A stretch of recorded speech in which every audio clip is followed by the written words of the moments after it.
Hey, what's going on, you wonderful weirdos? Thanks for swinging by. If this is your first time to the channel, I'm Pocan Joe, where I review comic books in a lightning fashion to give you a quick synopsis of them. But definitely, if you want a longer view into these books, check us out at Blaster Stash at 10 p.m. Eastern Standard Time, right here on YouTube, every Sunday, where we have a live chat room. Yes, live chat room. You can come on there, agree with us, disagree with us, have some fun. Tell us some of the comic books that you've read. If you've read any of these comic books that we're about to go over and you have an opinion about them, definitely comment down below. Don't forget to share the video if you like the content in it. So without further ado, let's roll through it. We're going to start backwards this time because this is my third time filming this because I'm kind of stupid. That happened. All right, so breaking down the list, we got Middle West right up off the bat. Scotty Young is doing a killer job at building a world that we can actually enjoy, and the characters in it. In this particular issue, Abe and his friends kind of Hogan hero their way out of this one. They're plotting and planning to escape the energy farm that they've been enslaved to work on, and they're doing it in a great way where they're being super slick and super funny at the same time. Moving on, Godkillers. This is my pick of the week. This is a solid book. I really like the aspect of taking various special operations soldiers from across the board, including the CIA, and then teaming them up with a professor of mythology and folklore. And they're going to the Philippines to find out why everybody's sick. Come to find out, it's a Filipino mythology. Yeah, we'll go with that. Anyway, it's something of their folklore there. And that's why he's kind of there to kind of explain what they're fighting on a regular basis. But that's where the cliffhanger leaves us. We also find out that each one of our heroes, of course, have some sort of backstory to them.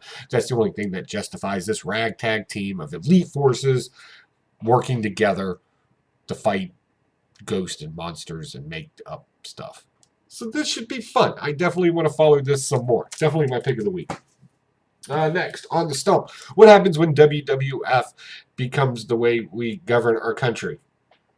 There you go. Yes, senators, congressmen basically battle it out to find out who can hold a seat in Congress or wherever else. This is... It was I'll give it that. Maybe I'll pick up issue 2 if it's on the shelf. Next, Savage Bastards. This was good. I like this. This we're dealing with duality and opposites. Basically, it's two brothers, one white, one black, right? Because moms were different colors but same father. Okay, the cowboy is the black man, and he is a rough, tough cowboy. He's also super smart. He keeps defining words. Like, it drives me crazy how much he defines words in here. And then the white guy, he is a dapper barbershop business owner type.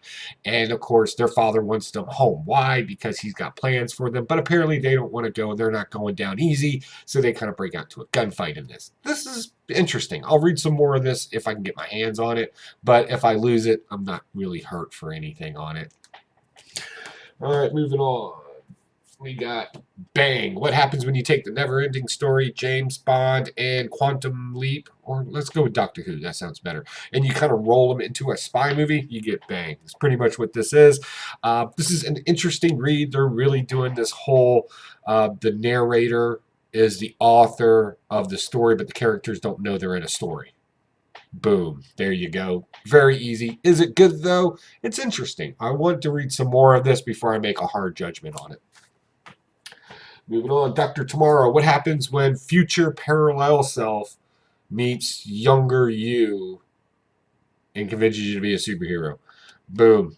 Right? Just super fast on that one. Also, this opens up with a splash page with Valiant Comics, some of the most noted superheroes in Valiant Comics, because that's the one universe Dr. Tomorrow's from, and he travels and meets his younger self in a parallel universe, and this cat is wanting to start some trouble. It's a typical superhero story. I hope it gets a little bit better. Undiscovered Country. This kind of took a hard nosedive. Purple hair, tattoo, tech journalist, super sleuth. Automatically knew everything right up off the bat and still somehow got captured. It's really kind of arrogant writing. And also, if it wasn't for her little MacGuffin or drone at this whole point, this story wouldn't be able to continue. And that's the problem with relying on a MacGuffin inside of a story. You put way too much weight on it, and they kind of do this. This is starting to collapse under its own weight.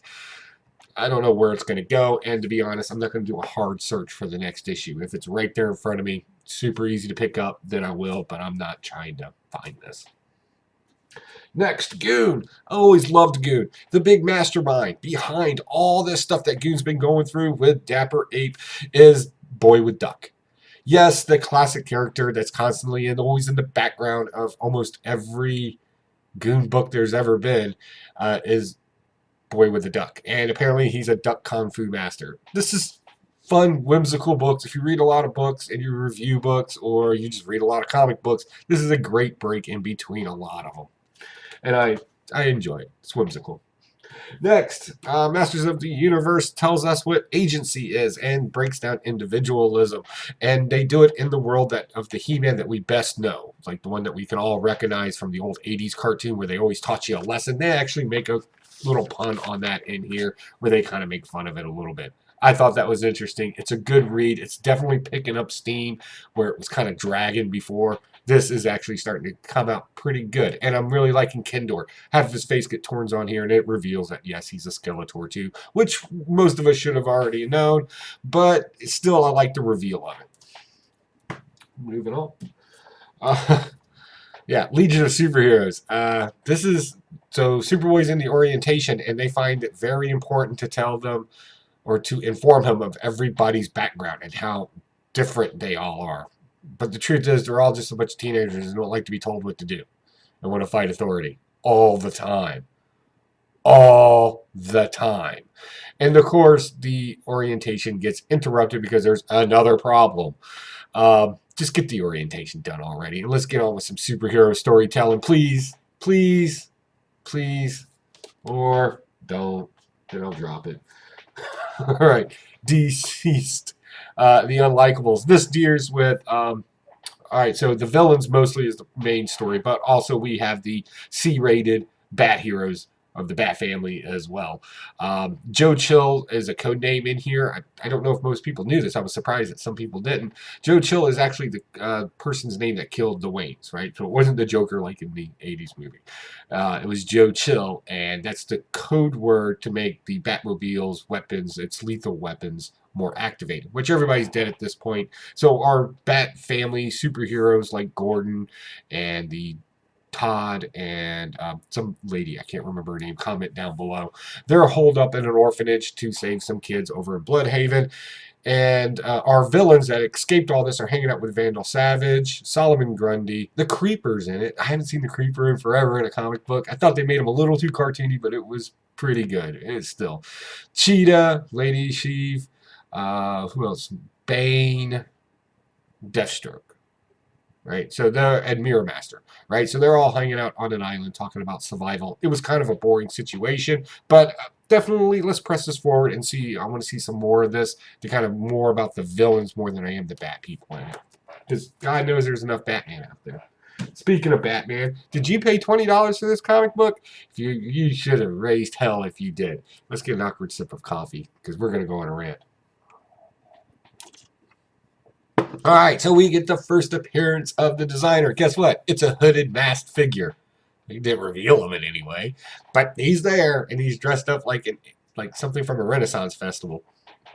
I thought this book was highly overinflated. I don't know why everybody's losing their mind on this. Again, it's not a reveal. It's not an origin. He's on a screen. He's literally on a screen. That's it. And we get a sneak peek at Punchline in this. Why is that important? I don't know. Key Collector says it is. And it's an error issue, apparently. Apparently, that's a lot of things to hang on this book, but does that justify the price? Comment down below if you thought this book was slightly inflated, or if you think that, no, I think that's going to be a super, super famous book, and they charge adequately to the value of it. Comment down below and let me know what you think. I think it's a little overinflated. Moving on. Cosmic Ghost Rider. Cosmic King and Cosmic Ghost Rider, that gets hard to say, sit there and fight, and they fight hard, and they give motivation and introspect to their own narrative, which I thought was ingeniously done. Like, it kept the story going. Finally, Cosmic King offers Frank Castle back the one thing that he definitely wants, because he's addicted to pain and loneliness. He offers him his soul back. And of course, he's going to take it, and which means he can't really fight Cosmic King at that point. But I got a feeling this story's about to take a weird turn to it. I think a good weird turn, and I can't wait to see some more of this. This is a good storyline. Moving on, Marauders. Emma Frost and Storm kind of do a slap and hug type of thing, and I'll be honest, it was kind of sexy. I'm not gonna lie. I was like, oh, look at you two. Other than that, Kitty's body gets recovered by Iceman. Iceman shows us just how sadistic he can be. Mutants will not kill. Doesn't mean you can't freeze off a leg and break it. Yeah, he gets a little hog wild in here. For some reason, that stupid dragon is still alive. Moving on. Guardians of the Galaxy. Peter Quill blows up Mount Olympus, or this version of Mount Olympus that we're dealing with, and all the gods in it. Unfortunately, Marvel Boy is still in this comic book. I don't know why. I guess we need something that we all wish would just die at any given moment. Like Kenny from South Park, I guess. I don't know. Fantastic Four. All right, so Fantastic Four gets involved in another planet's politics. Come to find out, the whole reason why they're the Fantastic Four is because this particular planet was messing with the cosmic rays that changed them. So now our friend Thing here is in a little bit of a crisis because he's been blaming Reed Richards for this forever. Demolishes pretty much the entire capital city of this planet, and as the Overseer and Dr. Richards are fighting, they come to some sort of understanding that they need to work together because science. Don't overthink it.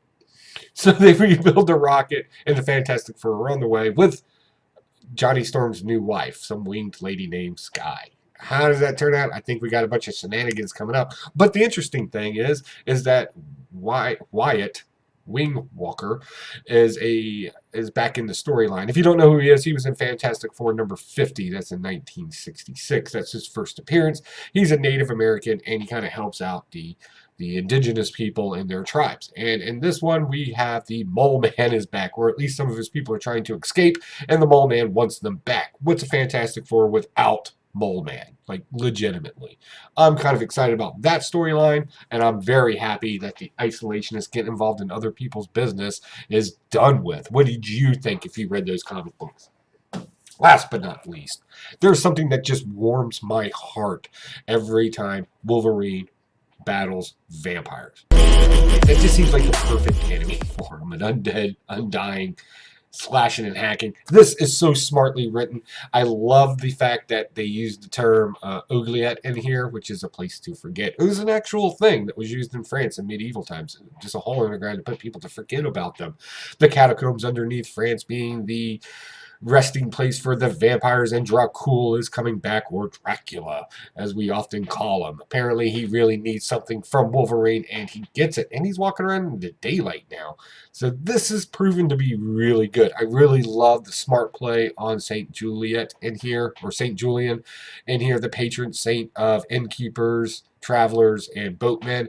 I love the fact that the story was being told through Omega Red, and I like that he didn't finish it, because that's what motivated me to actually look up the story. And it's actually pretty interesting story. Don't want to spoil it for you. Definitely look it up. It's heartwarming. It's some good Catholicism going on there. I like this Order of the Night Guard in here as well. Not a big fan of the way the artist did her, because she looks, I think he just copied the same pace throughout, because she's always got that same expression on her face. It's kind of just off-putting. But all in all, Wolverine is back, and I think the storyline is so much better than the last number one that we had a few, 2018, early 2019, right around there. It was about springtime. I like where this storyline's going. It's much more interesting. Definitely check it out. All right, folks, I got to get out of here. Don't forget, Blaster Stash at 10 p.m. Eastern Standard Time, Sunday night, right here on YouTube. Live chat. Come join us. We want to talk comic books with you. Also, what Comic Con are you going to this year? I'm going to Galaxy Quest at the end of the month, and it looks like I am going to Emerald City Comic Con in March. So I'll be hanging out with Spectacular Spider-Grandpa at GalaxyCon and Huey out on the West Coast there at Emerald City. So what Comic Cons are you going to this year? I might have room for a couple of more in there if that would be interesting. So give me some suggestions, comment down below, and let's see what we can do. Other than that, I don't have anything else, guys. Take it easy. Hope to see you at Blaster Stash at 10 p.m. Eastern Standard Time, Sunday night, right here on YouTube. Talk to you soon. Bye.